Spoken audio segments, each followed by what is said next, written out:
naik ke puncak karena gue sudah berada di puncak, itu sulit sekali, terjal sekali, dan lu akan lihat banyak yang jatuh di kiri kanan lu, dan lu mungkin akan jatuh, kaki lu mungkin atau tangan lu yang patah. Tapi gue di sini untuk kasih tahu lu, ya semua perjuangan lu untuk naik gunung tersebut itu akan worth it di ujungnya. Gue sadar ya di saat gue umur 15 tahun ya, gue harus lanjut bayar sekolah gue sendiri, gue harus bayarin nyokap gue makan, gue harus bayarin tempat tinggalnya nyokap gue, karena dia kasihan, dia bikin-bikin lempar. Di situ gue sadar gitu, di umur 15 tahun hidup gue sadar gue harus jadi orang yang kaya. Gue akan do whatever it takes untuk bisa kasih nyokap gue makan, untuk bisa sekolahin adek gue, untuk bisa bantu bayarin kuliah cici gue. Gue nggak punya gengsi, gue nggak punya malu, gue nggak peduli orang mau ngomong apa. Gue mau ketok itu kafe door by door ya, pintu demi pintu. Gue ditolak manajernya. Itu gue nggak ada malu mau jualan sedotan stainless, mau gue jualan di Kaskus di Tokopedia, gue jualan minyak rambut. Mungkin lu ketawa sekarang kan gue jualan minyak rambut dulu. Gue ditolak jadi agent properti, ditolak ke ratusan kali. Ketika orang datang ke gue ditinggalin. Gue coba jadi wedding organizer, dibayar cuma 600.000 per hari. Semuanya gue coba, whatever it takes. Gue gak pernah berhenti ada ide baru. Selalu gue coba, gagal.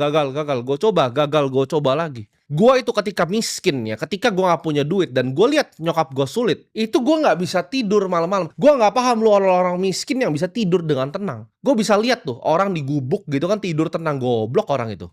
Lu minta bansos bisa tidur tenang, lu goblok lu. Gue itu kalau miskin ya, gue anxiety, malam-malam itu gue nggak bisa tidur. Gue cuma pikir gimana cara gue jadi kaya. Gue Google terus how to get rich setiap malam, setiap detik ya, setiap menit, setiap nafas yang gue hembuskan itu yang gue pikirin. Gimana caranya saya jadi orang kaya? Gue mending mati daripada jadi orang miskin. Karena beneran orang miskin tuh nggak enak. Gue mending mati daripada jadi orang miskin. Gue bingung kenapa ada orang bisa naik mobil mewah sedangkan gue itu naik motor. Ketika gue udah jadi wedding organizer, gue bingung kok orang bisa makan itu lobster gitu. Orang bisa makan steaknya sama hal itu di hotel itu. Sedangkan gue di sini ya, dari pagi sampai malam itu dapat 600.000 sampai 700.000 kalau dapat tip. 600 sampai 700.000. Sedangkan ada yang makan ya, itu satu dagingnya 1,2 juta. Itu 2 kali dari pendapatan gue dalam sehari. Dan gue nggak dapat job setiap hari karena itu freelance. Jadi mungkin dipanggil cuman hari Sabtu, cuman hari Minggu. Lu bisa bayangin nggak? Ada yang makan ya 2 kali pendapatan gue dalam sehari. Jadi 2 hari gue kerja dari jam 5 pagi tuh prosesnya sampai malam. Itu ada yang cuma di situ.